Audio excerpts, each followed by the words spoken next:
Okay, so will start with pollution of air and water. एक बहुत ही important सा topic है पीपल, इंपॉर्टेंट आज के दौरान हो गया है बिकॉज हम जब पढ़ाई कर रहे थे, आपकी उम्र के थे, हमारे किसी भी मतलब कहीं पे शायद पोल्यूशन का मेंशन रहेगा, कहीं दूर दराज किसी सब्जेक्ट में। लेकिन आज की तारीख में आपका चाहे साइंस हो चाहे ज्योग्राफी हो, कहीं ना कहीं आपके अप्रोक्सीमेटली 6 से लेकर 12 तक आपकी जो पढ़ाई है उसमें हमेशा पोल्यूशन का मेंशन रहेगा कहीं ना कहीं। ठीक है, एक दो तीन चार चैप्टर आपके रहेंगे रहेंगे। You have been constantly reading in all standards that there are topics on pollution.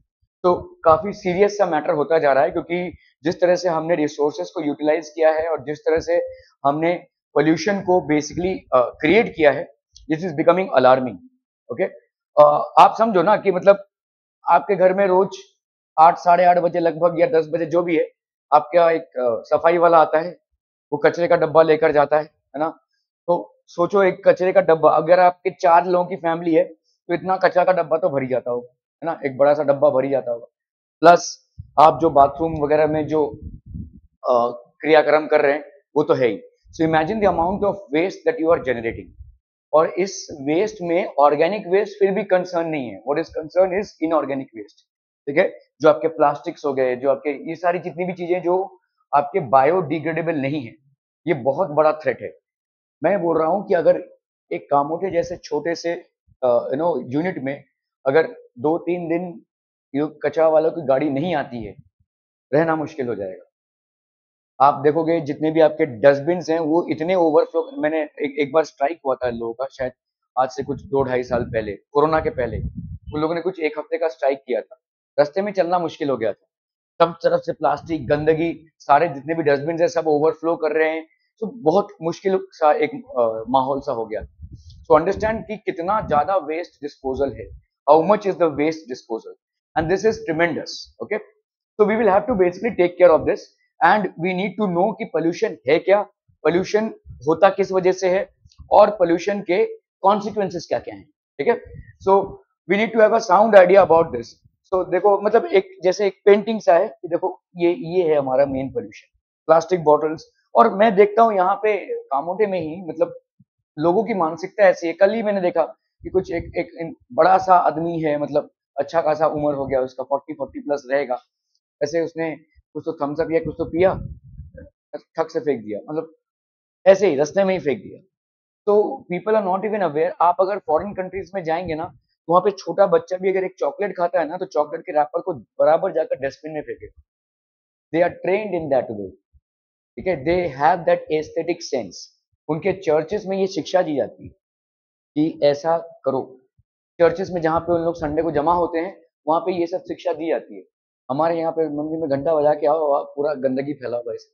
Okay, so we do not have any kind of, you know, we do not have any kind of things like this. Okay, we do not have any training like this. We do not know what to dispose where. Okay, so ये एक बहुत बड़ा problem है, कहाँ पे क्या dispose करना यही नहीं मालूम है हमें। ठीक है, so there is a lot, और ये एनिमल लाइफ के लिए, पूरे प्लैनेट अर्थ के लिए बहुत बड़ा खतरा बनता जा रहा है। The term pollution have been derived from the Latin word pollutionem which means to make dirty. ठीक है, ये लैटिन वर्ड लिख लीजिए, पोलोटेनियम। ठीक है, पोलोटेनियम which means to make dirty. This is basically a Latin word, Latin language का वर्ड है, और it means to make dirty.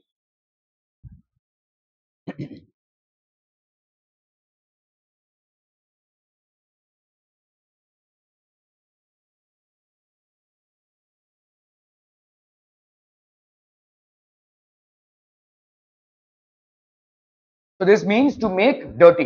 Okay, all right. A substance present in the environment in proportion greater than its natural abundance can cause harmful effect which is known as pollutant. कोई भी चीज जो है वो अगर जितना होना चाहिए उससे ज्यादा है तो वो पोल्यूटेंट बन जाएगा। कोई भी चीज जो एनवायरमेंट में जितना होना चाहिए उससे ज्यादा है, उसको अपन पोल्यूटेंट बोलेंगे। ठीक है, तो it can produce harmful effect. This phenomena is known as pollution. जितना रिक्वायरमेंट है उससे अगर ज्यादा कोई भी चीज होगी तो वो पोल्यूशन होगा, उसका पोल्यूशन होगा। ठीक है, okay. Pollution can be of different types. तो एक तो हो गया भाई साहब आपका air pollution, noise pollution, then we have land pollution. ठीक है, then we have water pollution. ये सब अलग अलग पोल्यूशन के टाइप्स हैं। ठीक है, okay. So first will come to air pollution. The air around us is a mixture of many gases and dust particles. काफी सारे गैसेस हैं और डस्ट पार्टिकल्स हैं, ठीक है, डस्ट पार्टिकल्स हैं हमारे एयर में। The percentage of various gases present in the air, ये आपके नॉर्मल एयर का परसेंटेज है, इसको लिख लीजिए। जो नॉर्मल एयर होता है, मतलब गांव खेड़े का एयर, जो नॉर्मल एयर है, उसमें नाइट्रोजन का परसेंटेज कितना होना चाहिए? 78%। 78%। ऑक्सीजन का 20.95 और अदर गैसेस का 0.97। नाइट्रोजन की इतनी बड़ी मात्रा कोई जरूरी है? कोई काम का है हमारे ग्रोथ के लिए? लेकिन आप नाइट्रोजन को यूज कर सकते हैं ग्रोथ के लिए? फूल के ढोल हो जाओगे फिर तो भाई साहब। अगर इतना नाइट्रोजन तुमने कंज्यूम कर लिया तो जितने भी मतलब जितने भी प्लांट्स हैं या एनिमल्स हैं, they can not consume this nitrogen. कुछ माइक्रो ऑर्गेनिजम्स ही हैं जो इनको सोल्यूबल नाइट्रेट्स में कन्वर्ट करते हैं, ठीक है। लेकिन नाइट्रोजन का क्या कोई और यूज है कि सिर्फ ग्रोथ के लिए? एटमॉस्फेयर नहीं, लेकिन किसका एटमॉस्फेयर बनाने के लिए? मैं आपसे यूज पूछ रहा हूं, एटमॉस्फेयर में तो है, आपसे यूज पूछ रहा हूं। What is the use of nitrogen? Growth, देखिए आप जो बोल रहे हैं ग्रोथ, यस, नाइट्रोजन से अमीनो एसिड्स बनते हैं, अमीनो एसिड से प्रोटीन बनते हैं, लेकिन ये कोई प्लांट और एनिमल नहीं बना सकता। ये छोटे छोटे माइक्रो ऑर्गेनिज्म से बना सकते हैं। ये छोटे छोटे माइक्रो ऑर्गेनिजम्स रूट नोड्यूल्स में प्रेजेंट होते हैं, जैसे राइजोबियम बैक्टीरिया हो गया, एजिटोबैक्टीरिया हो गया। ये कुछ ऐसे बैक्टीरियाज हैं जो नाइट्रोजन को सोल्यूबल नाइट्रेट्स में कन्वर्ट करते हैं। यही नाइट्रेट्स हमारे बॉडी में अमीनो एसिड से अब्सॉर्ब होती हैं और अमीनो एसिड्स प्रोटीन्स में कन्वर्ट होते हैं। लेकिन ये सिर्फ माइक्रो ऑर्गेनिज्म ही कर सकते हैं, हम और आप नहीं कर सकते, ठीक है, क्लियर है। सो बताइए और नाइट्रोजन का क्या यूज हो सकता है? आप बताइए नाइट्रोजन का और क्या यूज हो सकता है?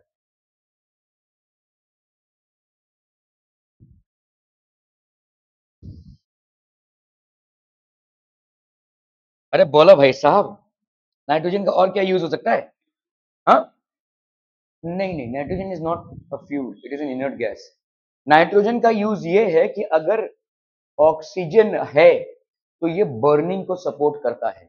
आपने घर में अगर गैस जलाया तो सिर्फ गैस के ऊपर ही आग रहेगी, आग फैलेगी नहीं, क्योंकि आजू बाजू नाइट्रोजन है। Nitrogen is an inert gas, ये बर्निंग को सपोर्ट नहीं करता है और खुद भी बर्न नहीं होता है, ठीक है। अगर समझ लो ये ऑक्सीजन 78.8% होता तो आग धनाधन फैल जाती। आपने एक माचिस की तीली जलाई तो पूरा पूरा घर जल जाएगा, ऐसा होता था, ठीक है। ये 20.95 है या 21% है और यही काफी है। ऑक्सीजन का परसेंटेज ज्यादा बढ़ना नहीं चाहिए, अगर बढ़ गया तो हमारे लिए खतरा हो जाए, ठीक है। कोई भी आग जो आप जलाएंगे वो रुकेगी ही नहीं, पूरी फैल जाएगी। अगर गैस पे आपने आग जलाया तो गैस नहीं जलेगा, पूरा घर जल जाएगा, ठीक है। तो oxygen is basically supporting combustion, इसको रोकता है नाइट्रोजन, ठीक है। नाइट्रोजन इसको रोकता है, इसके आग को फैलने के लिए, ठीक है। अदर गैसेस जो हैं आपके, कार्बन डाइऑक्साइड हो गया, अदर पोल्यूटेंट्स हो गए एंड सो ऑन। हाँ,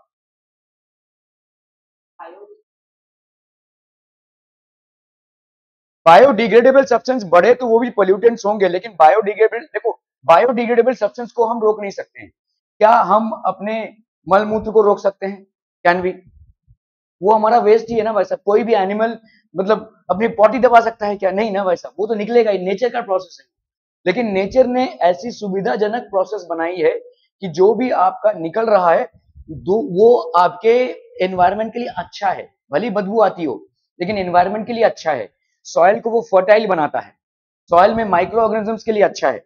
it makes the soil fertile. अक्सर जो ऑर्गेनिक वेस्ट के डंपिंग ग्राउंड होते हैं, these become fertile lands in due course of time, ठीक है।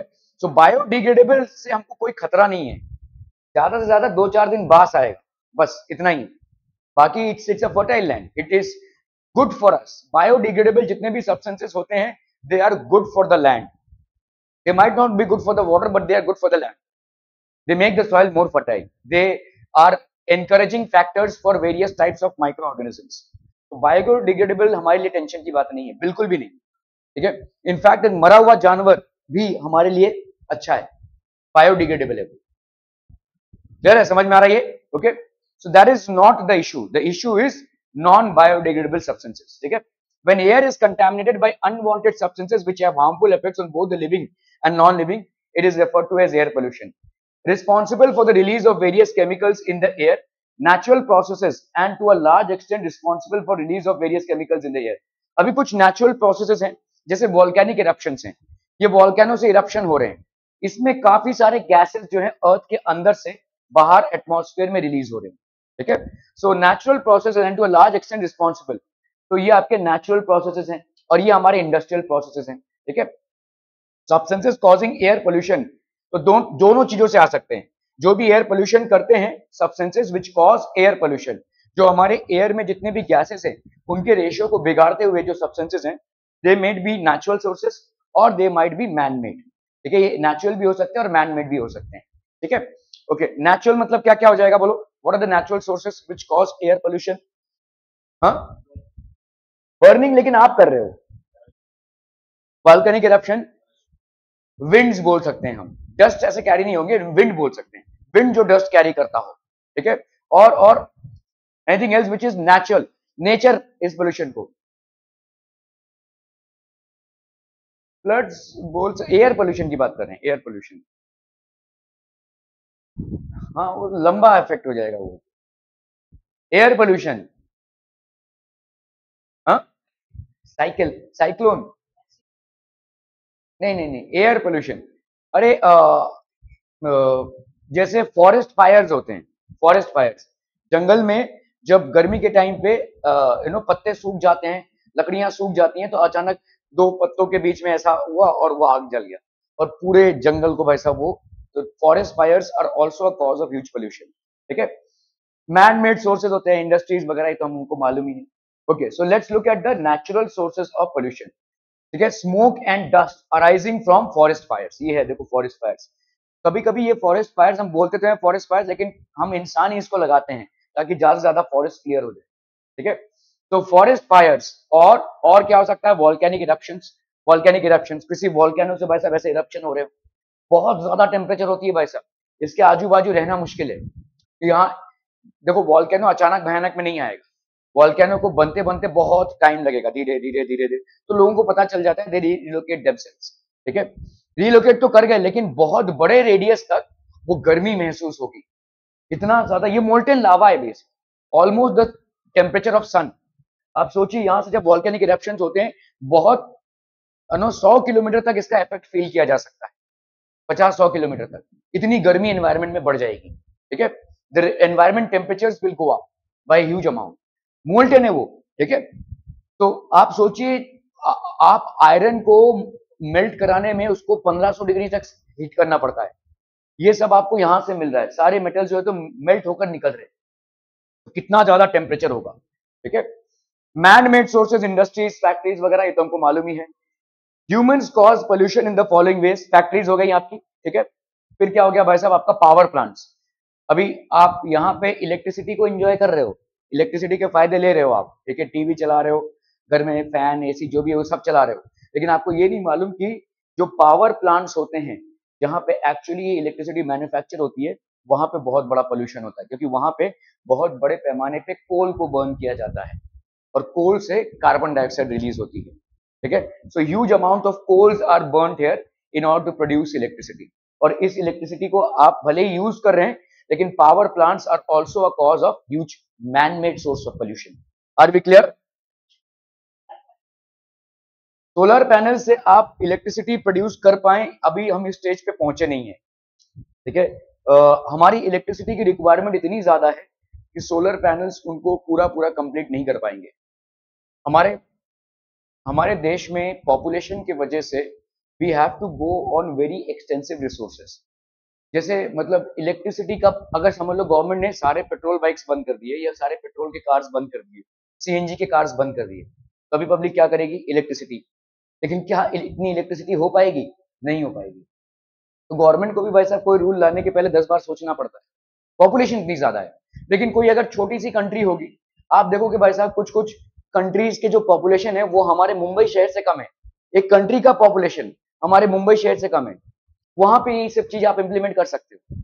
वहां पे कितना इलेक्ट्रिसिटी खर्चा होगा, लोगों का पॉपुलेशन कम है, तो आप आसानी से ऐसे प्रोजेक्ट्स ला सकते हो जहां पे आपने भाई साहब इस कार्बन एमिशन. जैसे भूटान एक कंट्री है, छोटी सी कंट्री है, लेकिन वो कार्बन नेगेटिव है.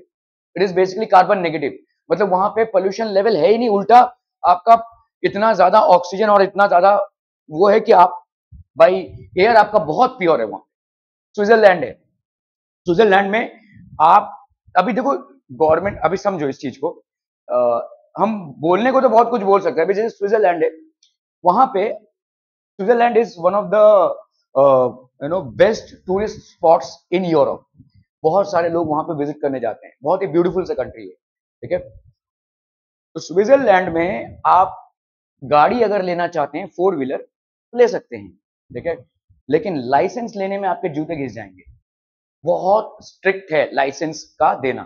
गवर्नमेंट ने बोला कि हाँ गाड़ी लेना चाहते हो ले लो भाई साहब, कोई दिक्कत नहीं है, लेकिन लाइसेंस ही नहीं मिलेगा, और अगर लाइसेंस नहीं मिलेगा तो आप चला नहीं पाएंगे, ठीक है।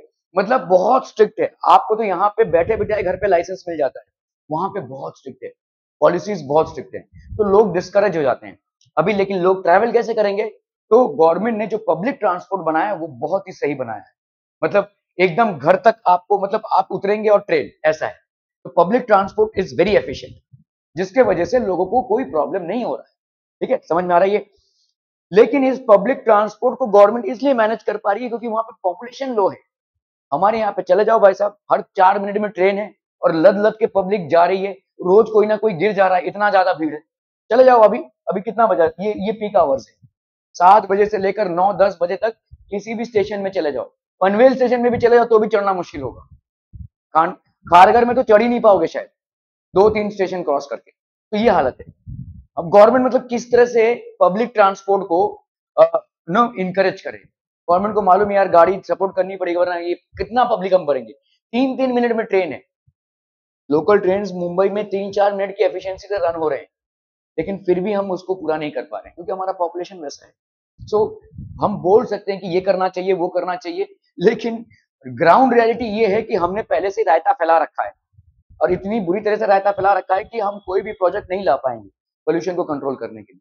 हमारा मेन मुद्दा है पॉपुलेशन। पोल्यूशन तो शायद एक सब्सिडरी इफेक्ट है, लेकिन हमारा मेन मुद्दा है पॉपुलेशन, जिसकी वजह से हम कोई प्रोजेक्ट नहीं ला पा रहे। स्वीडन भाई साहब, स्विट्जरलैंड, उसकी आधी से ज्यादा इकोनॉमी टूरिस्ट पे चलती है। वहां पे टूरिस्ट इकोनॉमी इतनी ज्यादा है, लोग दूसरे दूसरे देशों से वहां पे विजिट कर रहे हैं, because it's such a beautiful and carbon negative country. तो they are able to maintain this. Can we maintain this? No, हम नहीं कर पाएंगे इसको। कौन से स्टेट में? Uttar Pradesh, Madhya Pradesh, these are basically very popular. Madhya Pradesh नहीं, Uttar Pradesh. Uttar Pradesh is very populated, ठीक है। तो ये सारे पॉपुलेटेड स्टेट्स हैं। अभी वो प्लेन एरियाज है, लोग पहले से बसे हुए हैं वहां पे, तो पॉपुलेशन की वजह से हम कोई भी जो प्रोजेक्ट है जो पोल्यूशन के एंटी में जाता है उसको सपोर्ट ही नहीं कर पाते, ठीक है। That is one of the reasons. Power plants, automobile exhaust, ये तो है वैसा, ठीक है। एक एक घर में अभी मैं देखता हूँ 3-3 4-4 गाड़ियां ले रखी हैं। गवर्नमेंट कुछ कंट्रोल नहीं कर रहा है इसको, और कर भी नहीं पा रहा है। क्या करें? मतलब देखो, अगर गवर्नमेंट को कंट्रोल करना है तो पब्लिक ट्रांसपोर्ट बहुत एफिशिएंट बनाना पड़ेगा। गवर्नमेंट ने बनाया है, 3-3 4-4 मिनट में लोकल ट्रेन की अवेलेबिलिटी है, लेकिन इतनी लद लद के पब्लिक जा रही है उसमें कि गवर्नमेंट को डर लग रहा है भाई साहब गिर ना जाए, और गिर भी रहे हैं लोग। कितने सारे एक्सीडेंट्स रोज ही हो जाते हैं रेलवे ट्रैक्स में, इतने सारे एक्सीडेंट्स, लोग ओवरफ्लो के गिर रहे हैं, इतना ज्यादा है, ठीक है। तो नहीं हो पा रहा है। अभी आप देखो, जैसे मेट्रो रेल्स चालू किया है, इतने सारे आपके हाईवेज बनाए हैं, इतने सारे आपके नेटवर्किंग सिस्टम्स बनाए हैं, लेकिन नहीं हो पा रहा है, नहीं सपोर्ट कर पा रही है। It's an population outburst. तो we can say that we can take steps to control this, but जो मेन मुद्दा है कंट्रोल करने का वो पॉपुलेशन है, और वो इतनी बुरी तरह से इंडिया में फैल चुका है कि हम कोई भी स्टेप्स नहीं ले पा रहे। ऑल आर डायरेक्टली और indirectly connected to the central problem of population, ठीक है।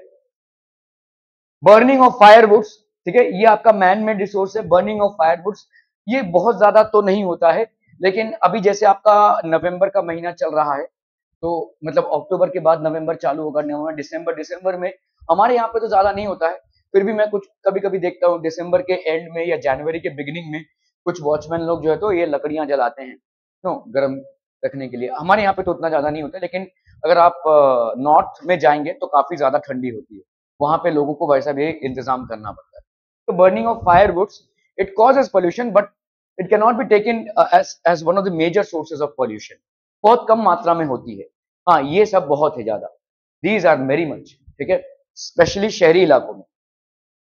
आप देखिए दिल्ली, अभी दिवाली का मौसम चल रहा है, दिल्ली में अगर आप जाएंगे ना तो पूरा कोहरा छाया रहेगा, आपको 10-11 बजे तक लगभग कुछ नहीं दिखेगा। ये जो बर्स्टिंग ऑफ क्रैकर्स क्रैकर्स होता है, इससे इतना ज्यादा स्मोक फैल जाता है। अभी हमारे यहाँ पे क्या होता है, हमारे यहाँ पे एडवांटेज ये कि हम कोस्टल एरिया में हैं, तो हमारे यहाँ पे जो पोल्यूशन होता है ना वो कोस्टल एरिया में चला जाता है, मतलब सी के ऊपर चला जाता है। सुबह गर्म होता है तो हवा ऊपर चली गई, सी का हवा आ गया, इसलिए आपको पोल्यूशन का उतना ज्यादा इम्पैक्ट नहीं देखने को मिलता है। लेकिन दिल्ली एक ऐसा एरिया जो कोस्टल एरिया नहीं, वो चारों तरफ से घिरा हुआ है, चारों तरफ से लैंड मास से घिरा हुआ है, और वहां पे जब ऐसे बर्स्टिंग ऑफ क्रैकर्स करते हो तो पूरा वैसा कोहरा छा जाता है।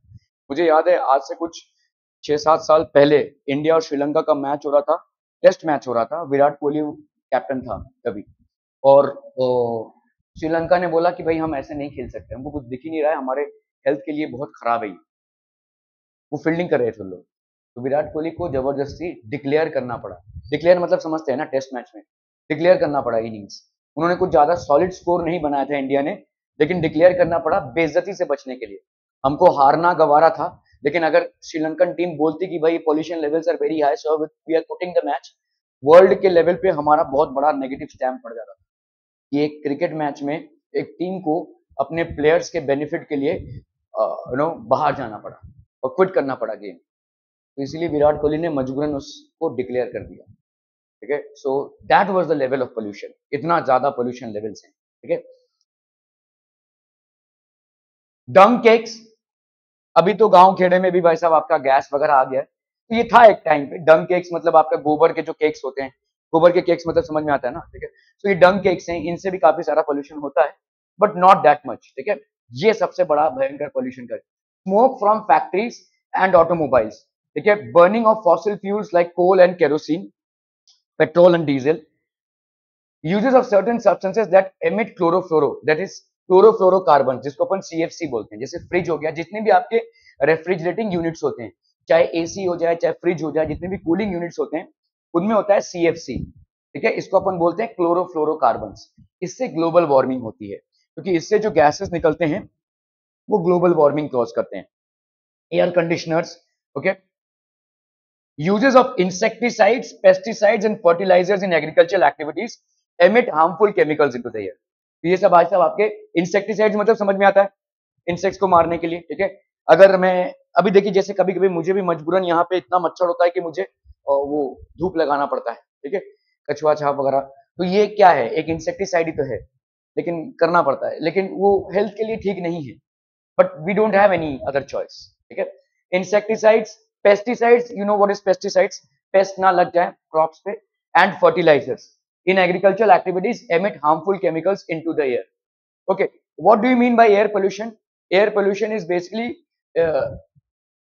pollution in the air which is caused by either man-made resources or natural resources। What are the natural resources of pollution?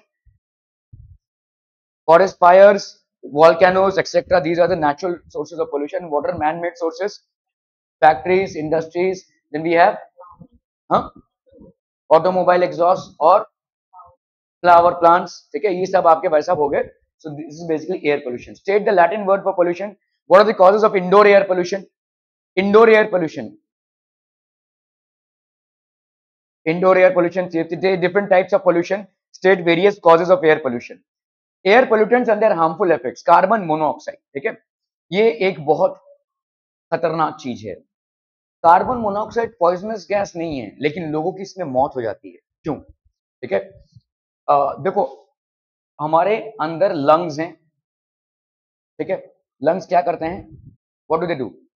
हमारे हार्ट से खून इसमें जाता है। ठीक है, उसमें ये ऑक्सीजन ऐड करते हैं और फिर ये हार्ट में वापस आता है और हार्ट पूरे बॉडी में इसको पंप करता है। क्लियर? समझ में आ रही है? ठीक है, अभी हमारे ब्लड में एक चीज होती है जिसको अपन बोलते हैं हेमोग्लोबिन। मैं शॉर्ट फॉर्म लिख रहा हूं, हेमोग्लोबिन। ठीक है, ये हेमोग्लोबिन क्या करता है? ऑक्सीजन के साथ कंबाइन करता है हमारे ब्लड में। आपने सुना होगा बहुत लोगों का हेमोग्लोबिन काउंट कम हो गया है तो ऑक्सीजन लेवल्स कम हो, जैसे कोरोना में वो ऑक्सीजन मीटर चलाते थे लोग। ठीक है, वो हेमोग्लोबिन कम हो जाता है उससे, तो उससे आपका ऑक्सीजन लेवल्स इंपैक्ट होता है। ओके, ये जो हेमोग्लोबिन है ये क्या करता है? It has got a tendency to combine with oxygen.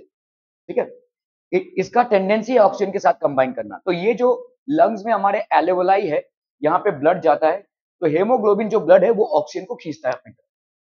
ठीक है, it has got it combine, मतलब आ जाओ भाई साहब, इट वेलकम्स ऑक्सीजन, और इसी ब्लड में जब ऑक्सीजन ऐड हो जाता है वही ब्लड पूरे हमारे शरीर में फैलता है। ठीक है, तो हर एक सेल को ऑक्सीजन मिल रहा है, blood is the transporter. Now what happens is haemoglobin has got a tendency to combine with carbon monoxide 400 times more than oxygen.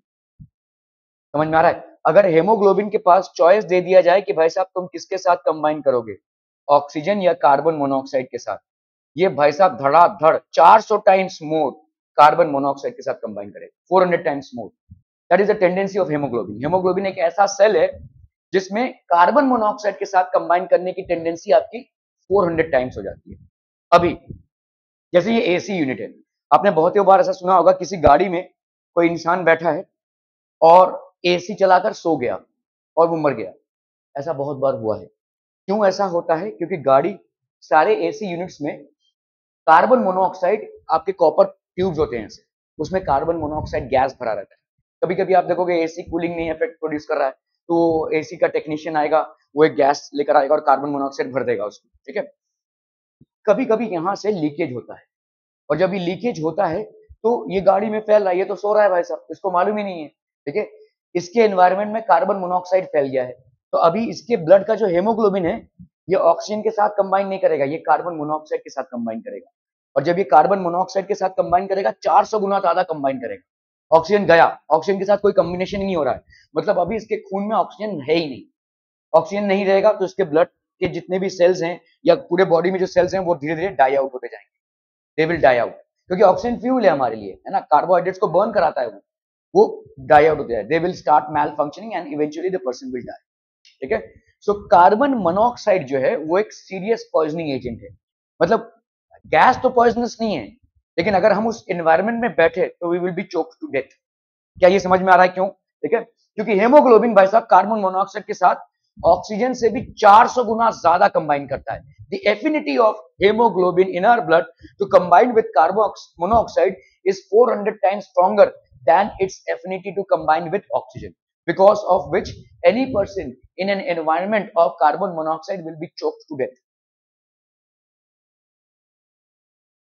Haemoglobin haemoglobin बढ़ गया, दैट्स अ डिफरेंट इशू। देखिए, कोई भी चीज आपके बॉडी में प्रोपोर्शन से ज्यादा होगा तो तकलीफ होगी, जितने आपके बॉडी को जरूरत है उससे ज्यादा कोई भी चीज होगी तो आपको प्रॉब्लम हो जाएगा। आप बोलते हैं जैसे शुगर, शुगर मतलब क्या है? लोगों को शुगर होता है मतलब उसके बॉडी में शुगर ज्यादा मैन्युफैक्चर हो रहा है, जितना होना चाहिए उससे ज्यादा हो रहा है। देखो क्या तकलीफ होती है भाई साहब, लोगों को भाई साहब खाने पीने में परहेज करना पड़ता है, पता नहीं क्या क्या करना पड़ता है, जो लोगों को शुगर और डायबिटीज होता है। अगर आपके बॉडी में प्रोटीन ज्यादा मैन्युफैक्चर हो रही है तो आपको यूरिक एसिड ज्यादा होगा, यूरिक एसिड मतलब जोड़ों में बहुत ज्यादा दर्द होगा। ठीक है, बॉडी में किसी भी चीज का प्रोपोर्शन अगर बिगड़ेगा तो उसके हार्मफुल इफेक्ट्स होंगे, तो हेमोग्लोबिन अगर बढ़ेगा तो उसके भी हार्मफुल इफेक्ट्स होंगे वैसे। ठीक है, there will be harmful effects for all of these things. ठीक है, जितना जिस प्रोपोर्शन में होना चाहिए उसका, आप देखो ना, कैंसर मतलब होता क्या है? What is cancer? कैंसर कोई वायरस या बैक्टीरिया नहीं होता भाई साहब, कैंसर में आपका एक बॉडी का कोई सेल ज्यादा होने लगता है, हद से ज्यादा होने लगता है। ठीक है, that is called cancer. All of a sudden one of the cells of your body will outnumber all the other cells in growth, that is called cancer। ठीक है, तो कोई भी चीज अगर हद से ज्यादा हो जाएगी, आपके जिस प्रोपोर्शन में होनी चाहिए उससे ज्यादा होगी, so it will cause problem. Now this is carbon monoxide. ठीक है, ये आपका बहुत, carbon monoxide is form by incomplete combustion of fuels. अभी इनकम्प्लीट क्यों बोल रहे हैं हम? तो कार्बन किसी भी फ्यूल में होगा, चाहे डीजल हो, चाहे पेट्रोल हो, चाहे भाई साहब आपका कोल हो, केरोसिन हो, anything, there is a fuel. ये भाई साहब ऑक्सीजन के साथ कंबाइन करेगा, दो चीजें फॉर्म हो सकती हैं, एक है कार्बन मोनोऑक्साइड, एक है कार्बन डाइऑक्साइड। गांव खेड़े में आपने चूल्हा जलाते देखा होगा, जब चूल्हा जलाते हैं तो आपको देखा होगा कि चूल्हे जलने के टाइम पे जब वो कैच कर रहा है तो बहुत धुआं निकलता है ना, धुआं ज्यादा होता है, उसके बाद वो चूल्हा जब जलने लगता है तो जलने लगता है। क्या ये देखा है आपने? तो वो धुआं जब जल रहा है तो मतलब वो जो कोल है उसका इनकम्प्लीट कंबस्शन हो रहा है। आपको दिखा होगा कि अगर आप उस धुएं के सामने आते हैं आपका आंखों से आंसू आने लगते हैं, है कि नहीं? वो एक्चुअली कार्बन मोनोऑक्साइड है, वो एक्चुअली कार्बन मोनोऑक्साइड है। ठीक है, सो आपके इनकम्प्लीट कंबस्शन से, मतलब जब कोयले ने जस्ट आग पकड़ी है, कोयला जो है जब उसने जस्ट आग पकड़ा है तो उसका इनकम्प्लीट कंबस्शन हो रहा है, तब वो कार्बन मोनोऑक्साइड प्रोड्यूस करेगा। जब कंप्लीट कंबस्शन होगा तब वो कार्बन डाइऑक्साइड प्रोड्यूस करेगा। ठीक है, क्या ये समझ में आ रहा है भाई साहब? क्या क्या क्या? ग्लेशियर,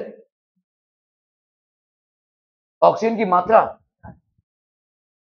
ऑक्सीजन की मात्रा 21% is the purest form of air, उससे ज्यादा होती नहीं है। 21% काफी हो गया। ग्लेशियर्स के इलाके में पोल्यूशन लेवल्स कम होते हैं, दूसरे गैसेस कम होंगे, लेकिन ऐसा नहीं है कि ऑक्सीजन की मात्रा 25% 30% बढ़ जाएगा, नहीं, 21-22 के रेंज में रहेगा, उससे ज्यादा नहीं होता कहीं भी। ठीक है, तो जब आपका इनकम्प्लीट कंबस्शन ऑफ फ्यूल होता है तो वो कार्बन मोनोऑक्साइड बनाता है। जब कंप्लीट कंबस्शन मतलब पूरी आग पकड़ लेती है तो कार्बन डाइऑक्साइड। तो आप देखोगे जैसे गाड़ी आप स्टार्ट करते हो, गाड़ी जैसे स्टार्ट करते हो तो फट से धुआं निकलता है जोर से, उसके बाद नॉर्मल हो जाता है ना। तो ये जो फट से धुआं निकलना है, इसको हम बोलते हैं अभी थोड़ा थोड़ा उसने स्टार्ट किया जलना, तो इसको अपन इनकम्प्लीट कंबस्शन बोलेंगे, which is going to produce what, carbon monoxide. Are be clear? ठीक है, ये कार्बन मोनोऑक्साइड हमारे लिए जहर है। ठीक है, okay. Harmful effects of carbon monoxide क्या क्या है भाई साहब? A high concentration of carbon monoxide in air affects the growth of plants causing leaf drop. ठीक है, आपके भाई साहब प्लांट्स बावजूद इसके कि आप उसको पानी दे रहे हैं, बावजूद इसके कि आप उसको फर्टिलाइजर दे रहे हैं, वो फिर भी सूखने लगेंगे। Even if you create the optimum conditions around a plant, all of a sudden you will find that it is getting into a dry mode, the leaves are basically peeling off. So high concentration of carbon monoxide in air affects the growth of plants causing leaf drop, जिससे leaf drops चालू हो जाते हैं। अगर leaf ही drop हो गया तो भाई साहब प्लांट के लिए मैन्युफैक्चरिंग ऑफ फूड कौन करेगा? So plant will not get adequate amounts of food and it will consequently die off. समझ में आ रहा है ये? Okay. Carbon monoxide when inhaled affects our respiratory system, हमारे रेस्पिरेटरी सिस्टम को ये अफेक्ट करता है, और मैंने आपको बताया कैसे अफेक्ट करता है ये। ठीक है, okay, so it affects our respiratory system. Okay, carbon monoxide it affects our respiratory system. Carbon monoxide passes through the lungs into the blood. क्यों ब्लड में? क्योंकि ब्लड में इसको वेलकम किया जा रहा है, haemoglobin is basically welcoming it. ठीक है, it combines with haemoglobin to form a complex known as carboxy haemoglobin. इसको लिख लीजिए भाई साहब, एक कॉम्प्लेक्स बनाता है जिसका नाम है कार्बोऑक्साई haemoglobin. It combines with the hemoglobin of the blood to form a complex which is known as carboxy hemoglobin.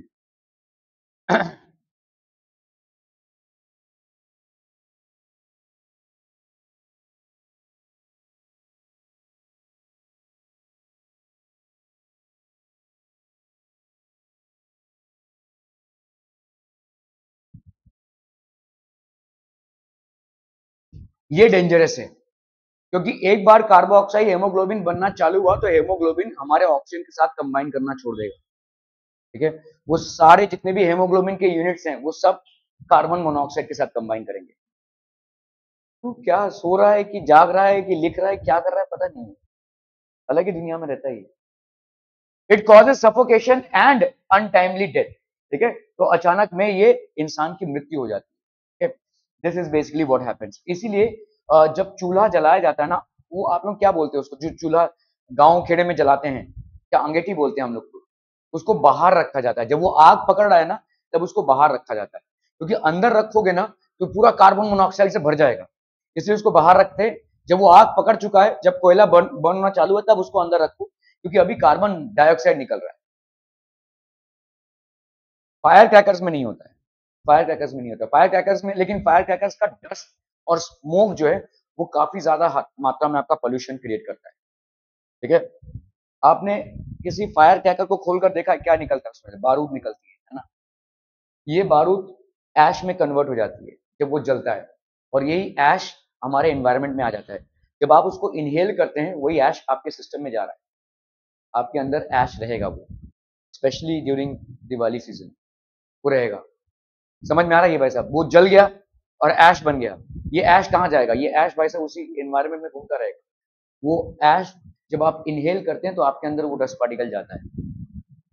मजा आता होगा पटाखे फोड़ने में, लेकिन हमको ये मालूम नहीं है कि वो कितना बड़ा खतरनाक एनवायरनमेंट हमारे लिए क्रिएट कर रहा है। ठीक है, एक्चुअली में हिंदू उसमें आपके पटाखों का सेलिब्रेशन कभी था ही नहीं, दिया जलाने का कार्यक्रम हुआ करता था। ठीक है, दिया, दीपावली मतलब दिया जलाना, मतलब रोशनी करना, रात के टाइम पे रोशनी करना, ये था। लेकिन हमने उसको ऐसा विकृत बना दिया है, पटाखे फोड़ो, ये फोड़ो, वो फोड़ो। ये सब कभी था ही नहीं, ठीक है। बट ये एक विकृत प्रोसीजर है जो हमारे सिस्टम में अभी आ गई है, और पता नहीं कितने लाखों करोड़ों का कारोबार हो रहा है भाई, ठीक है। तो ऐसा चल रहा है, but apparently it's not a part of the Hindu custom, it's not a part of the Hindu custom, ये हिंदू कस्टम का पार्ट नहीं है, ठीक है। जो एक्चुअल दीपावली है वो दीपों का उत्सव है, आप दिए जलाइए उसका उत्सव है, लेकिन ये फालतू का जो नॉइस पोल्यूशन और आप जो ये पोल्यूशन क्रिएट कर रहे हो, this is very harmful. It causes suffocation and untimely death. मैं आपको क्या लगता है मैं सुबह का क्लास क्यों ले रहा हूँ? क्योंकि भाई साहब 5 बजे के बाद यहाँ पे क्लास लेना मुश्किल है, धाड़ दो अभी चालू हो जाएगा कुछ देर में। तो that is how it is, ठीक है। So much of pollution is there. Nitrogen dioxide, आपको आज नहीं फील हो रहा होगा इस चीज के बारे में, लेकिन एक टाइम आएगा जब आपकी उम्र बढ़ेगी and after 40s you will feel the impacts, ठीक है। और इसके बहुत सारे इम्पैक्ट्स हैं। एक तो पोल्यूशन जो एयर में होता है वो तो हो गया, दूसरा आपके आईज, नोज, आपके ईयर्स में सब में इम्पैक्ट आएगा, ठीक है। आपके ब्लड प्रेशर लेवल्स भी बढ़ेंगे। ये जो साउंड का इरिटेशन हो रहा है इससे ब्लड प्रेशर लेवल्स बढ़ते हैं। Any irritation in your environment is suppose to shoot up your blood pressure, और ब्लड प्रेशर से बहुत सारे रोग हो सकते हैं, ठीक है। Nitrogen dioxide is produced by the combustion of petrol और gasoline. It is produced by the combustion of petrol and gasoline in automobiles. Harmful effects of nitrogen dioxide is very harmful to plants as it results in retardation of their photosynthetic activity. तो भाई साहब इनका जो photosynthetic activity होता है जिसमें ये food produce करते हैं, ये सूख कर मर जाते हैं, ठीक है। That is what happens. Okay, nitrogen dioxide में cause respiratory problems in human beings. Smog, कोहरा जिसको हम बोलते हैं, ठीक है। एक होता है कोहरा जब बहुत ठंडी होती है, लेकिन ये ठंडी वाली कोहरा नहीं है, ठीक है। This is basically smog. A thick fog-like layer envelops in the atmosphere. This layer is called smog, which is made up of smoke and fog. Smoke contains oxides of nitrogen which combine with other air pollutants and fog to form smog. Harmful effects: smog causes breathing difficulties such as asthma. जो asthma के patients हैं उनके लिए बहुत खतरनाक है ये। वो स्मॉग के एनवायरनमेंट में आएंगे तो उनको ब्रीदिंग प्रॉब्लम चालू हो जाएगा, इसलिए they have to always carry this kit, ठीक है। तो ये हो गया आपका एस्थमा। देन कॉफ, ठीक है। देन वीजिंग इन ह्यूमंस, ठीक है। ये सारी चीजें भाई साहब आपकी में क्लोरोफ्लोरोकार्बन, ये आपके रेफ्रिजरेटिंग यूनिट्स या कूलिंग यूनिट से होते हैं। अभी चलिए आपने एसी नहीं चलाया, फ्रिज तो आप चलाना ही पड़ेगा, ठीक है। फिर आपके जितने भी ये डी मार्ट वगैरह हैं वहां पे आप देखो कितना बड़ा फ्रिज रहता है ना। इतने सारे जो प्रोडक्ट्स आपके रखे हुए उनको फ्रिज में रखना पड़ता है, तो इतने सारे आपके कूलिंग यूनिट्स हैं तो वहां तो फ्रिज रखना ही पड़ेगा, रेफ्रिजरेटिंग यूनिट्स रखना ही पड़ेंगे। तो chlorofluorocarbons, when chlorofluorocarbons are released in the atmosphere it damages the ozone layer. ये ओजोन लेयर को इंपैक्ट करता है, और ओजोन लेयर बेसिकली एक ऐसा लेयर है जो हमको सन के अल्ट्रावायलेट रेस से बचाता है। अगर ओजोन लेयर में होल हो गया तो वो अल्ट्रावायलेट रेस हम तक डायरेक्टली पहुंचेंगे, और अगर वो हमारे स्किन तक डायरेक्टली पहुंचते हैं तो दे can cause skin cancer, they can cause skin cancer, ठीक है। CFCs are mostly used as refrigerants, as propellants, solvents and foaming agents, ठीक है। CFCs may cause depletion of ozone layer, ठीक है। So atmospheric present, तो atmospheric pollutants resulting in acidic gases released in the atmosphere। ये भाई साहब acidic gases है क्या क्या? Sulphur dioxide, nitrogen dioxide, carbon dioxide, ये सब भाई साहब आपके फैक्ट्रीज और इंडस्ट्रीज से रिलीज होते हैं, ठीक है। Gases combine with water droplets to form acids. ये वाटर ड्रॉपलेट्स के साथ जो हमारे एटमॉस्फेयर में प्रेजेंट होता है और जिसकी क्वांटिटी डिपेंड करती है ह्यूमिडिटी लेवल्स पे। So during rainy season, when the humidity levels are high, these gas particles will combine and they will form acid rain. और ये acid rain भाई साहब जैसे हमारे ऊपर गिरता है, it can cause skin irritations in us, but it is very dangerous for aquatic animals. ये भाई साहब acid rain जब गिरेगा तो water को acidic बनाएगा, और उस acid में बहुत सारी मछलियां मर जाएंगी। इसीलिए नई नवेली बरसात के बाद आपको दिखेगा कि काफी सारे मछलियां मर गई हैं, and they have died because of this acid rain, ठीक है। Acid rain when it falls on rooftops, when it forms, जैसे आपका ताजमहल हर समय मेंटेनेंस में रहता है, क्यों? क्योंकि एसिड रेन में वहां पे क्रैक्स डेवलप होने लगते हैं, ठीक है। मार्बल्स में क्रैक्स डेवलप होने लगते हैं। So these are things that will happen. Acid rain destroys plants, pollutes water sources, soil and erodes buildings. Buildings में भी भाई साहब आपका इरोजन चालू हो जाता है। तो ये आपका एसिड रेन है। Then we have global warming. Global warming का सिचुएशन कौन कॉज करता है? आपके कार्बन डाइऑक्साइड से। Then ozone destruction. We have seen how chlorofluorocarbons basically deplete the ozone layer. Okay. तो एसिड रेन, तो एसिडिक गैसेस भाई साहब कंबाइन करके acidic rain kills plant life, pollutes rivers and streams and erodes stonework. Stonework जैसे आपका ताजमहल हो गया, ये जो भी इमारतें स्टोन से बनी हैं, पुरानी इमारतें, वो भाई साहब इरोड होती हैं एसिड रेन से, ठीक है। Gases dissolve in rain water to form acid rain. Okay, okay. The term acid rain is used to describe all precipitations, rain, snow, fog, dew that are more acidic than normal water. ये सब ज्यादा हैं आपके normal water से काफी ज्यादा acidic है, ठीक है। And they will have normal rain is only slightly acidic, having pH of about 5.6. pH basically क्या होता है, देखो pH एक स्केल होता है, ठीक है। यहाँ पे हम स्केल में 0 से 14 की रीडिंग देते हैं, ठीक है, और 0 से 7 तक की रीडिंग बेसिकली एसिडिक होती है और 7 से 14 तक की रीडिंग बेसिकली बेसिक होती है, ठीक है। तो अभी 5.6 है, मतलब यहाँ पे है तो स्लाइटली एसिडिक है, मतलब आप जितना 0 की तरफ जाएंगे उतना ज्यादा स्ट्रॉन्ग एसिडिक होते जाएंगे और आप जितना 14 की तरफ जाएंगे उतना ज्यादा स्ट्रॉन्ग बेसिक होते जाएंगे और ये जितना ज्यादा 7 की तरफ आएंगे उतना न्यूट्रल होते जाएंगे। तो प्योर वाटर जो होता है वो उसकी पीएच वैल्यू 7 होती है। यहाँ पे जो रेन्स होते हैं हमारे, रेन की थोड़ी सी एसिडिक वैल्यू होती है, that is 5.6, slightly acidic rain water, because obviously there are pollutants in the atmosphere, because carbon dioxide reacts with it to form weak carbonic acid. अभी कार्बन डाइऑक्साइड तो होगा ही भाई साहब एटमॉस्फेयर में, ये रेन वाटर के साथ मतलब वाटर के साथ कंबाइन करके क्या बनाएगा, H2CO3, ये है आपका carbonic acid. Carbonic acid weak acid है बेसिकली, ठीक है। आपके कोको कोला वगैरह में भी कार्बोनिक एसिड रहता है, सोडा वाटर आपका वैसे भी कार्बोनिक एसिड थोड़ी बहुत मात्रा में रहेगी। It will not cause major damage but that is what makes the water slightly acidic, ठीक है, स्लाइटली एसिडिक हो जाएगा। तो CO2 हो गया carbon dioxide which we get from the atmosphere and obviously H2 is what we get from the rains. This forms H2CO3 which is carbonic acid, ठीक है, clear है? Any question? Some no? pH of acid rain usually ranges between 5.6 and 3.5. At times it can be as low as 2. ये problem create करेगा, जैसे जैसे pH लो होता जाएगा वैसे वैसे वो स्ट्रांगली एसिडिक होता जाएगा। कभी कभी जब एज लो एज 2 हो जाएगा तो उसमें बहुत सारी मछलियां मर जाएंगी, काफी सारी बिल्डिंग्स आपके नष्ट हो जाएंगे, ठीक है, काफी सारे रॉक स्ट्रक्चर्स आपके बर्बाद हो जाएंगे, ये डेंजर क्रिएट करेगा। 5.6 तक फिर भी ठीक है, जैसे ही वो ड्रॉप करने लगेगा, जैसे मैंने आपको बताया पीएच क्या है भाई साहब, स्केल रीडिंग है, ये 7 मतलब न्यूट्रल, इधर आप जितना जाएंगे उतना एसिडिक, इधर आप जितना जाएंगे उतना बेसिक, ठीक है। The more you go towards 0 you will be actually becoming acidic. तो अगर आप देखो 2 तक आ गए, 1 2 3 4 5 6 7 तक है ना, न्यूट्रल है बेसिकली, तो आप 2 तक आ गए तो आपका एसिडिटी वैसा बढ़ गया, acidity in the water level has increased, ठीक है, क्लियर है? Are we clear on this one people? Formation of acid rain, power plants, industries, smelting plants मतलब जहां पे भाई साहब आपके ओर्स निकाले जाते हैं, उनको मेल्ट किया जाता है और फाइनली उससे चीजें बनाई जाती हैं, ठीक है।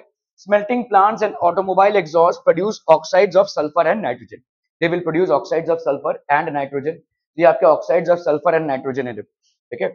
ये oxides of sulphur and nitrogen they interact with water vapour in the presence of sunlight to form H2SO4 and HNO3, ये नाइट्रिक एसिड और सल्फ्यूरिक एसिड बनाएंगे भाई साहब, ठीक है। तो ये नाइट्रिक एसिड और सल्फ्यूरिक एसिड बनाएंगे और यही भाई साहब एसिड रेन होगा, ठीक है। This is going to cause acid rain. The acids mix with the rain and fall on earth, resulting in acid rain. तो ये आपका देखो ताजमहल कैसे बर्बाद हो रहा है, this is how it is basically getting destroyed, okay. Harmful effects of acid rain, statues and structures made up of marbles and limestone are slowly corroded due to acid rain. Corrosion चालू हो जाता है, मतलब धीरे धीरे ये week होने लगते हैं, धीरे धीरे इनका भाई साहब लुप्त प्राय होने लगता है, ठीक है, कोरोड चालू हो जाता है, okay. How does this happen? When acid falls on marble, both sulfuric acid and nitric acid dissolve in marble to form salt, ठीक है। अगर आप कभी देखो थोड़ा सा एसिड मतलब नींबू का पानी है, नींबू का पानी थोड़ा सा ऐसा ऐसे फ्लोर में डाल दो, ये तो मार्बल है ना, तो आप देखोगे वहां पे व्हाइट सा हो गया क्योंकि एसिड ने उस जगह से रिएक्ट कर दिया है, थोड़ा सा नींबू पानी अगर आप करेंगे, ठीक है। तो when acid falls on marble, जब भी ये मार्बल पे गिरता है, both sulphuric acid and nitric acid dissolve in the marble to form salt. In this way, acid rain corrodes the marble of the monument. This phenomena is also called as marble cancer. ठीक है, इसको अपन बोलते हैं marble cancer. एक बार चालू हो गया ये तो चालू ही रहेगा, वो खत्म ही नहीं होगा, ठीक है। इसीलिए बहुत हाई मेंटेनेंस स्ट्रक्चर्स हैं ये। Articles made up of gold and silver slowly lose their lustre, धीरे धीरे इनकी चमक खत्म होती है। चमक क्यों खत्म होती है? क्योंकि भाई साहब आपका एसिड के साथ रिएक्ट करते करते, यहाँ पे देखो धीरे धीरे इनकी चमक खत्म क्यों हो जाती है? ये पुराना हो गया, देखो ये नया था जब, अभी ये पुराना हो गया, देखो ठीक है। तो why do they lose their lustre? Because of reaction with acids. तो कहीं ना कहीं एसिड के साथ रिएक्शन के चलते इनका लस्टर लूज हो गया, ठीक है। Acid rain washes a number of essential minerals from the soil, काफी सारे मिनरल्स को ये बर्बाद कर देता है, ट्रीज को तो खत्म करता ही है, प्लस मिनरल्स का मतलब सॉइल में जो मिनरल्स होते हैं which are essential for the growth of plants, they also get destroyed in acid rain. Fishes बहुत बड़ी मात्रा में आफ्टर रेन्स फिशेस डाई, ठीक है, ये बहुत बड़ी मात्रा में मरते हैं। Acid rain has an adverse effect on aquatic life. Okay, ozone layer, it's too hot today. Okay, so use an umbrella. Umbrella not only save us from rain but even sun rays. But do you know that there is a bigger umbrella made by nature, and this umbrella is that of ozone layer. ये ozone layer का umbrella है. Now what it is called? It is called the ozone layer. So ozone layer does what? So there is basically above the earth there is troposphere, और इस troposphere के ऊपर होता है आपका ozone layer. So above the troposphere we have something called the ozone layer. It is above the troposphere, ठीक है। तो अर्थ के ऊपर ट्रोपोस्फियर है, उसके ऊपर ओजोन लेयर है, उसके ऊपर स्ट्रेटोस्फियर है। So between the stratosphere and troposphere is the ozone layer, ठीक है। ये आपका भाई साहब कहां से कहां तक आएगा? 0 to 10 किलोमीटर, और ये आएगा भाई साहब 10 to 50 किलोमीटर, ठीक है। यहाँ पे sun releases lot of harmful rays known as ultraviolet rays. तो अल्ट्रावायलेट रेज भी सन से आते हैं, और ये अल्ट्रावायलेट रेज अगर डायरेक्टली हमारे स्किन तक पहुंचते हैं, they can cause complications like skin cancer, ठीक है। So the most of the harmful radiation is absorbed by the ozone layer. तो ozone layer is harmful radiation को absorb कर लेता है, ठीक है। Okay, this basically absorbs. Now refrigerating units या एसीज या आपके जो फायर एक्सटिंग्विशर्स हैं, या कभी कभी आपके जो व्हीकल से एमिशन हो रही है, ठीक है, ये सब भाई साहब क्या करते हैं? क्लोरोफ्लोरोकार्बन्स एमिट करते हैं, और ये क्लोरोफ्लोरोकार्बन्स ओजोन लेयर में होल्स बनाते जा रहा है, ठीक है। It is causing a damage to the ozone layer. But chlorofluorocarbons also called freons, ठीक है, these are also known as freons, are the main reason for the depletion of ozone layer. Ozone layer के depletion के लिए एक main reason है, ठीक है। Due to the depletion of ozone layer, the ultraviolet ray of the sun enters the earth, and what can it do? Let us see the effect caused due to this. तो जैसी ultraviolet rays किसी हमारे, ये हमारा skin है, ये epidermis जो ऊपर का लेयर है, उसके बाद आता है डर्मिस, उसके बाद आता है हाइपोडर्मिस, ये हमारे स्किन के लेयर्स हैं। So ultraviolet A and ultraviolet B, ठीक है, they reach till the dermis on humans, ठीक है, they can cause skin cancers, ये आपके स्किन कैंसर्स हो सकते हैं, ठीक है। हाँ, एंथ्रासाइड, एंथ्रैक्स एक अलग वायरस है, वो उसके बारे में कभी हम बाद में बात करेंगे। एंथ्रैक्स एक अलग वायरस है, उसको बायो वॉर्स में लोग यूज करते हैं। एक टाइम था जब मिडिल ईस्ट के कुछ कंट्रीज ने बहुत सारे मेल्स भेज दिए थे यूएस में, और खाली मेल्स थे ये, मतलब लिफाफे में कुछ है नहीं, लेकिन उसके अंदर एंथ्रैक्स वायरस था। उसमें अगर आप हाथ डालेंगे तो एंथ्रैक्स वायरस आपके अंदर आ जाता है, जिसका अगर आप टाइमली ट्रीटमेंट ना करें तो मर भी सकते हैं। तो वो अलग चीज है, वो तो यहाँ पे आपका अल्ट्रावायलेट रेज है। Ultraviolet rays basically can cause skin cancer, eye cataract, eye cataract हो सकता है, ठीक है, this is basically eye cataract. Sunburns हो सकते हैं, ठीक है, sunburns, premature ageing of the skin, suppression of the immune system, आपका इम्यून सिस्टम इंपैक्ट हो सकता है। ये सारी चीजें हो सकती है as a result of ultraviolet rays reaching us directly. If we happen to have the entire ozone layer depleted, this will happen. On plants में क्या क्या इफेक्ट हो गए? रिटार्ड्स प्लांट्स ग्रोथ, मतलब प्लांट का ग्रोथ ही नहीं होगा, ठीक है। इनहिबिट्स पॉलन जर्मिनेशन, तो पॉलन जर्मिनेशन जो होता है वो नहीं हो पाएगा, ठीक है। तो पॉलन जर्मिनेशन नहीं होगा तो उनका भाई साहब वंश ही आगे नहीं बढ़ेगा, ठीक है। Pollen germination reduces chlorophyll content, आपका देखो लीफ पूरा ऐसा व्हाइट होता हुआ दिखेगा, ठीक है, क्लोरोफिल नहीं है। Affects the quality of vegetables, increases harmful mutations. Mutations क्या होते हैं? जो बैक्टीरिया या वायरसेस होते हैं, ये अपने आप को चेंज करते रहते हैं अपने एनवायरनमेंट के चलते, तो उनके डीएनए में कॉन्स्टेंटली चेंज होता रहता है, ठीक है। तो ये हार्मफुल म्यूटेशंस को इंकरेज करता है। Ultraviolet radiation basically encourages harmful mutations within microorganisms.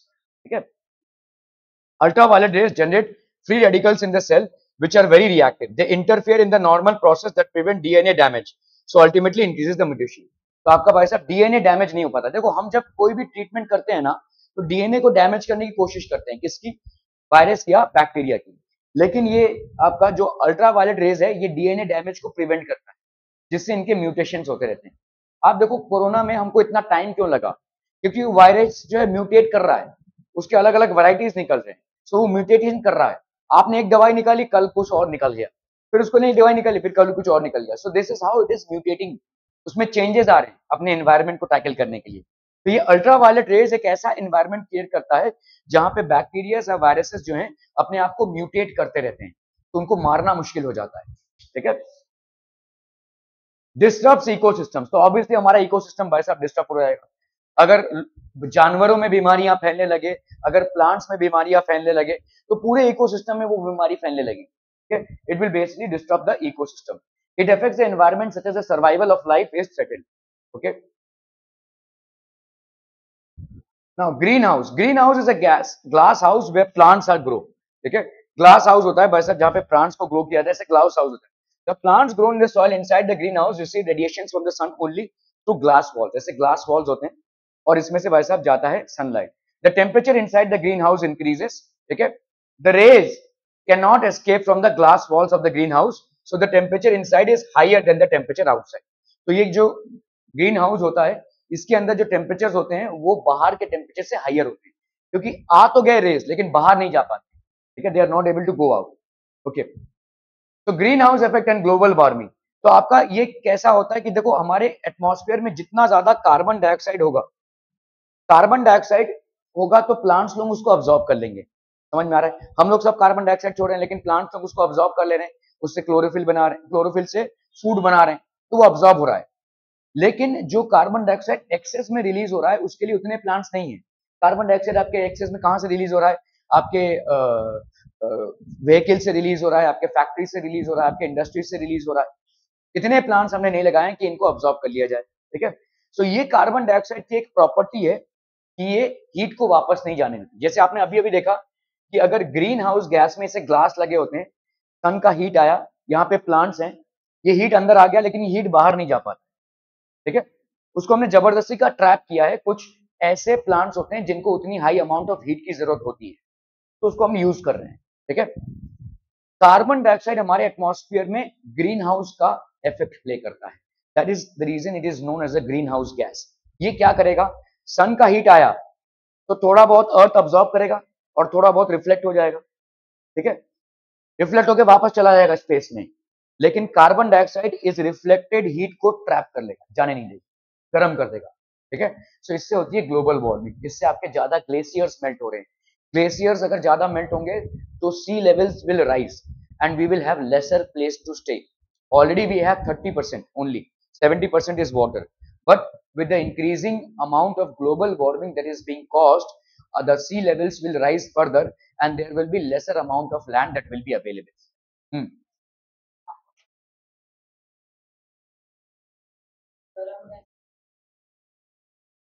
तो ऊपर जा रहा है ना, ऊपर जा रहा है, इसलिए तो प्रॉब्लम हो रहा है.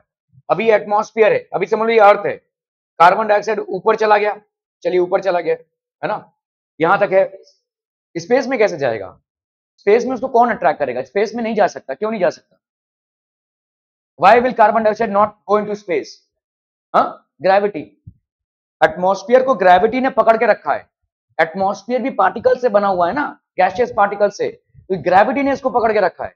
हमारे यहां से भाई साहब तो एटमॉस्फेयर स्पेस में चला जाता था ना, पूरा एटमॉस्फेयर अगर स्पेस में चला गया तो हम मर जाएंगे. तो एटमॉस्फेयर को भी होल्ड किसने कर रखा है? ग्रेविटी ने. तो इसीलिए कार्बन डाइऑक्साइड भले ही ऊपर जा रहा हो, लाइटर देन एयर है, लेकिन उसको ट्रैप करके रखा, वो तो ट्रैप नहीं रहेगा ना. अभी प्रॉब्लम ये है कि ये जो हीट है जो रिफ्लेक्ट होकर स्पेस में जाना चाहिए था, वो नहीं जा पा रहा है. कार्बन डाइऑक्साइड उसको ट्रैप कर ले रहा है. So because of which the heat is getting trapped over the surface of Earth, and since it is getting trapped over the surface of Earth, it is impacting global warming, because of which all the ice glaciers are melting. तो ये problem हो रहा है. ठीक है, तो sun's rays warm the Earth's surface. ठीक है, a part of the radiation falling on the Earth is absorbed by it and a part is reflected back into the atmosphere. some gases like carbon dioxide, methane, water vapor, nitrous oxide, chlorofluorocarbons have the, तो सबसे ज्यादा trap करता है भाई साहब आपका carbon dioxide, तो इनको सबको हम ग्रीन हाउस गैसेस बोलते हैं. These are all known as green house gases. ठीक है, carbon dioxide, methane, water vapour, nitrous oxide, chlorofluorocarbons have the capacity to trap some of the heat radiations that are reflected from the earth. These gases are called greenhouse gases. तो जैसे आपने देखा कि एक green house को जब हम बनाते हैं तो उसमें पर्पसली हीट को ट्रैप करते हैं. यहाँ पे भी ये जो गैसेस हैं ये बेसिकली अर्थ में हीट को ट्रैप कर रहे हैं. ठीक है, और इस हीट का इफेक्ट हम सबको भुगतना पड़ रहा है. ठीक है, so these gases are known as greenhouse gases and the radiation trapped by the gases further warms the earth. This warming effect is known as greenhouse effect. ठीक है, due to greenhouse effect the average temperature of the earth's atmosphere gradually increases. This is called global warming. इसी को भाई साहब अपन क्या बोलेंगे, global. नहीं, क्योंकि सन में रेडियो एक्टिव प्रोसेस चल रहा है, वो अभी आप नहीं समझ पाएंगे.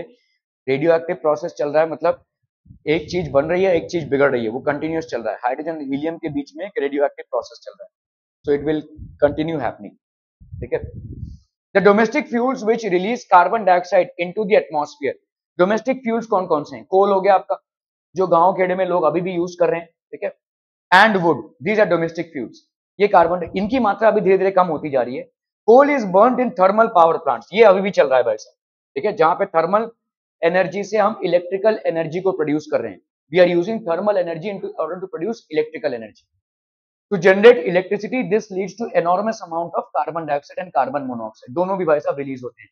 ठीक है, cause of deforestation causes imbalance. अभी भाई साहब जितना डिफोरेस्टेशन करेंगे उतने प्लांट्स आपके मरेंगे, और जितने प्लांट्स मरेंगे भाई साहब उतना क्या हो जाएगा आपका, व्हाट विल हैपन, आपका कार्बन डाइऑक्साइड जो इन लोग कन्वर्ट कर रहे थे उतना कम होगा भाई साहब. कार्बन डाइऑक्साइड उतना ज्यादा बढ़ने लगेगा. जो carbon dioxide was getting absorbed by the plants and the trees, this is not getting absorbed in that amount. Okay, with less plants consumption of carbon dioxide will be less, and due to this less quantity of oxygen will be available. Consequences of global warming, glaciers will melt at a higher rate. तो glaciers melt तो हो रहे हैं लेकिन बहुत इनका rate बढ़ जाएगा. ठीक है, this will lead to rise in sea levels resulting in floods and loss of soil. sea levels बढ़ेंगे भाई साहब. आज से हो सकता है 100 साल बाद या 200 साल बाद या 500 साल बाद मुंबई बोल के कोई शहर ना हो. इट इज हाई पॉसिबिलिटी, पूरा समुद्र के नीचे चला जाए. This high possibility. South Africa का एक पार्ट मुंबई की तरफ बढ़ रहा है धीरे धीरे. तो जैसे ही वो मतलब ऐसा हमारे इंडिया के साथ अटैच हो जाएगा तो हमारे टेम्परेचर्स जो है बहुत ज्यादा गिर जाएंगे. ठीक है, हिमालयस की तरह क्लाइमेट हो जाएगा यहाँ पे. तो all these things are happening धीरे धीरे. ठीक है, ये तो खैर नेचर है. Warming of the atmosphere often leads to forest fires. अभी फॉरेस्ट फायर जो बेसिकली एक नेचुरल रिजल्ट है of pollution, it happens because of burning. ठीक है, common over the years. Methods to control air pollution, instead of using fossil fuels for cooking purposes following must be used. Smokeless चूल्हास, ये आपके चूल्हा use होने चाहिए जो smokeless हो. ठीक है, they do not produce. Solar cookers use होने चाहिए. सोलर कुकर्स मतलब यहाँ पे देखो सोलर पैनल्स, मतलब ऐसा सन के रे को फोकस करके हम सोलर कुकर यूज कर रहे हैं. ठीक है, तो इससे तो मतलब बायोगैस प्लांट्स. ठीक है, डंग एंड वाटर, ये जितना भी आपका ऑर्गेनिक वेस्ट है इसको आप डाल दो, इससे बायोगैस मैन्युफैक्चर हो जाएगा. बायोगैस का सबसे मतलब कम एमिशन होता है. Use of unleaded petrols in vehicles, use of CNG in automobiles. Instead of conventional sources of energy such as coal and petrol, use the alternative sources of energy. Alternative sources क्या क्या हो जाएंगे भाई साहब, आपका solar energy. ठीक है, hydro power energy, wind energy. मैं आपको बोल रहा हूँ धीरे धीरे ये चीजें बहुत ज्यादा इंपॉर्टेंट हो जाएंगी. आप अपने करियर में जो भी कर रहे हो, मेडिकल कर रहे हो, इंजीनियरिंग कर रहे हो, whatever you have chosen, try and do some course in this, क्योंकि अगले कुछ सालों में इनका इंपॉर्टेंस बहुत बढ़ने वाला है. सोलर एनर्जी पे कोई कोर्स कर लीजिए, हाइड्रो पावर एनर्जी पे काफी सारे कोर्सेज गवर्नमेंट अवेलेबल कराती है इन डिफरेंट कॉलेजेस. इनको अगर आप करेंगे तो आपकी जॉब एम्प्लॉयबिलिटी बढ़ेगी.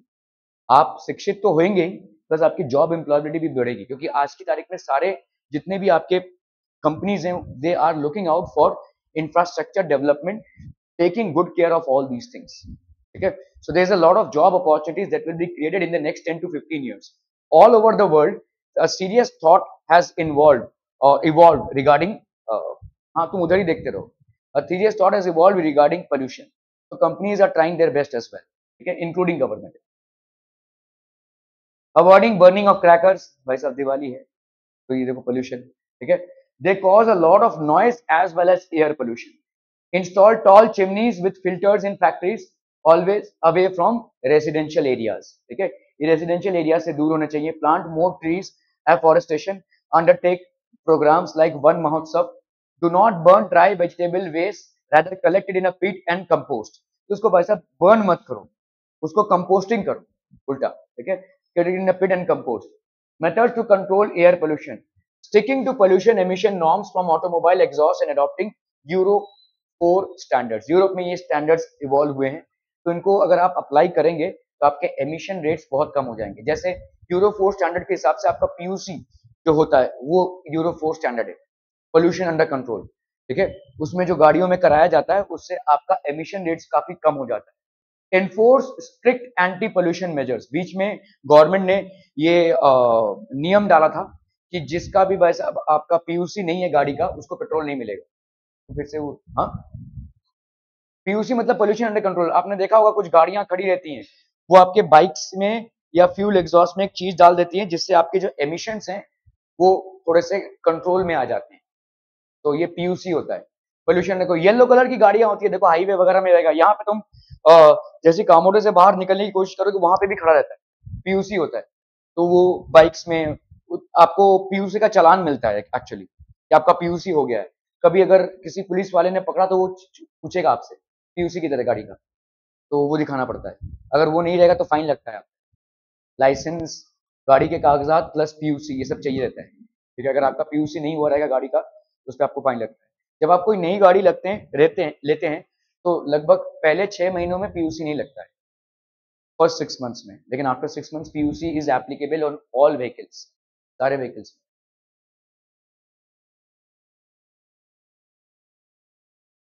सीएनजी पेट्रोल से स्टोर करने में ज्यादा डिफिकल्ट होता है, लेकिन सीएनजी हमारे लिए एक ही ऑल्टरनेटिव बचता है in order to reduce pollution. Pollution इसीलिए आप देखिए जितनी भी कमर्शियल गाड़ियां होंगी उनमें सीएनजी इंस्टॉल कराना जरूरी है, वो सीएनजी पे ही चलेंगी। आपके जो बसेस हो गए हैं वो भी भाई साहब सीएनजी पे चल रहे हैं। सीएनजी आप पेट्रोल आपका बहुत ज्यादा पोल्यूशन क्रिएट कर रहा है, इसीलिए सीएनजी है। कंप्रेस नेचुरल गैस है।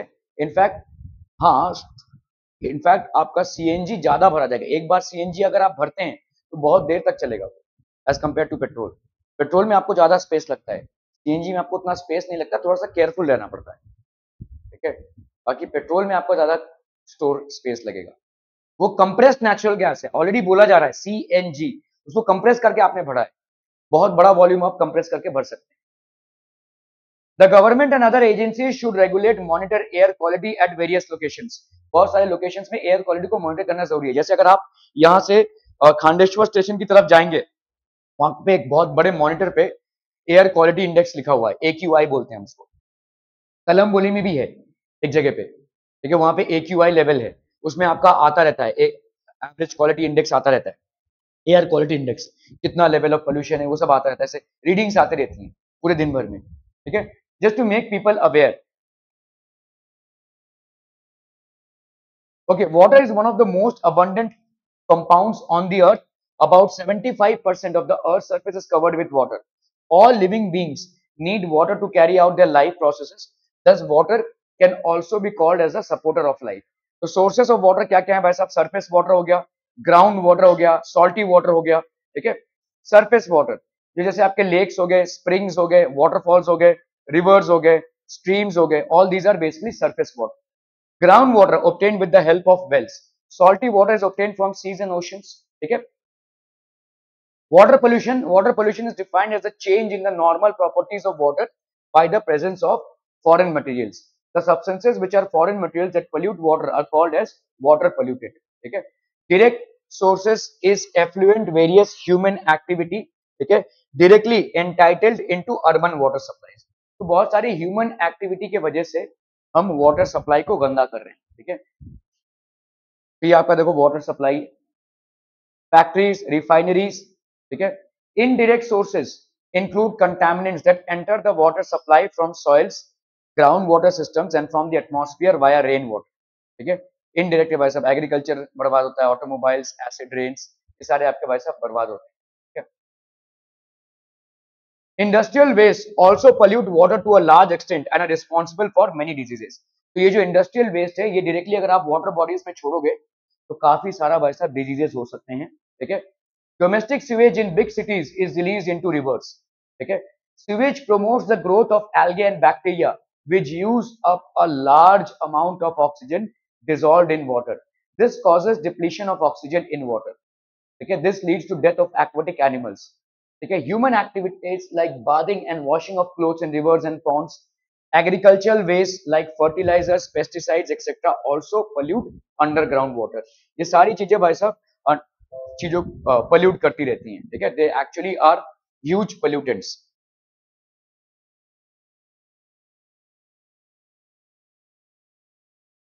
When water is used for drinking purposes, जब इस water को आप use करते हैं drinking purposes के लिए, it harms the human body. ठीक है। The chemicals present in water enter the body of aquatic animals. This may lead to the death of aquatic animals. ठीक है। Oil spills from oil tankers, ये बड़े बड़े oil tankers होते हैं, कभी कभी थोड़ा सा वैसा होल हो गया, पूरा ऑयल वैसा सी में चला गया, और ये बहुत डेंजरस है। ठीक है, for aquatic plants and animals. Oil spills are very harmful to marine life. Pollution of water by acid is harmful to aquatic life. ठीक है। The cleaning up of oil spills also causes a lot of damage to marine habitat. ठीक है, काफी सारे fishes मर जाते हैं। Bathing and washing clothes near water bodies like lakes, ponds, and rivers should be avoided. Domestic and industrial sewage waste should be treated to remove toxic substances. तो toxic substances को पहले remove किया जाए, फिर जाकर उनको छोड़ा जाए। अगर आप ऐसे ही वेस्ट को डंप कर रहे होंगे तो आपके ऊपर केस बन सकता है। Your factory could be shut down. Use of eco-friendly fertilizers and herbicides should be encouraged. The water suitable for drinking by human beings is called potable water. The water is also used for cooking purpose and it is pure and free of harmful germs and chemicals. A water to be considered fit for human consumption, it should have the following parameters. It should be transparent, पूरा transparent होना चाहिए। आप देखोगे कभी कभी बरसात के समय आपके यहाँ पे घुला हुआ पानी आता है, ट्रांसपेरेंट नहीं होता है, तो उसमें पोल्यूशन लेवल्स हैं। It should B colourless and it should B odourless. ये पहला टेस्टिंग है, इसमें कोई महक नहीं होनी चाहिए। ठीक है, okay. It should B free from suspended impurities, harmful chemicals and micro organisms. ये सब चीजों से वाटर फ्री होना चाहिए। ठीक है। प्यूरिफिकेशन ऑफ वाटर, फ्लॉकन्स होते हैं, water is stirred with in flocculation tank which helps in forming in lumps of dirt and other particles to stick together so that it can be removed. तो ऐसे बस अब घुमाया जाता है इसको और ये सारे जो है तो निकल जाते हैं डर्ट और पार्टिकल्स। जैसे वॉशिंग मशीन में से आपके कपड़ों में से मैल निकल जाता है, वैसे वाटर में से भी ऐसे मैल निकल जाता है। इनको अपन क्या बोलते हैं? फ्लॉक्यूलेशन टैंक्स। ठीक है। तो इसमें क्या होता है? सेडिमेंटेशन। एक बार वो मैल निकल गया फिर धीरे धीरे वो नीचे जम जाता है और उसी मैल को बाहर निकाल लेते हैं। ठीक है, सेडिमेंटेशन से ये निकल जाता है। Water is allowed to stand in large tanks so that suspended impurities settle down. This process is called sedimentation.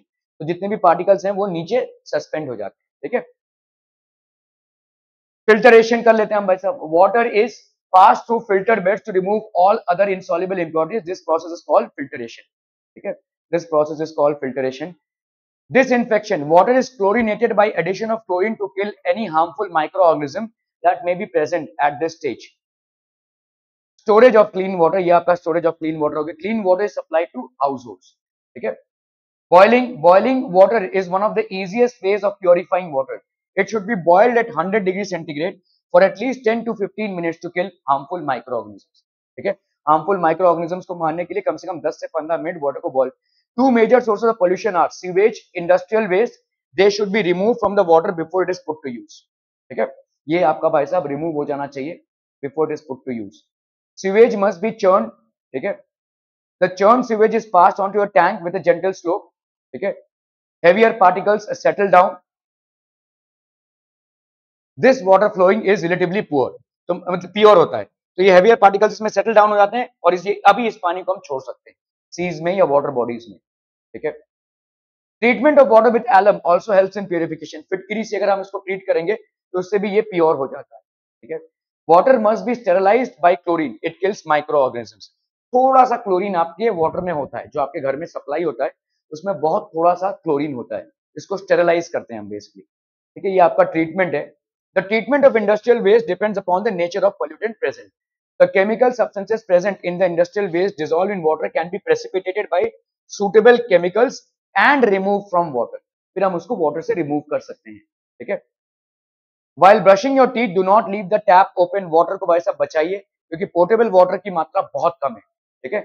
Never pour water down the drain when there may be other use for it such as watering the plant. आप उसी drain के पानी को भाई साहब plants के लिए use कर सकते हैं, ठीक है। सो this is how you can avoid the miss use of water, because portable water की जो परसेंटेज है वो बहुत कम है, लेस देन 1% है, ठीक है। एंड पोर्टेबल वाटर पे ही हमारा पूरा लाइफ डिपेंड करता है, ठीक है। All right, that would be it from my and for today. Thank you so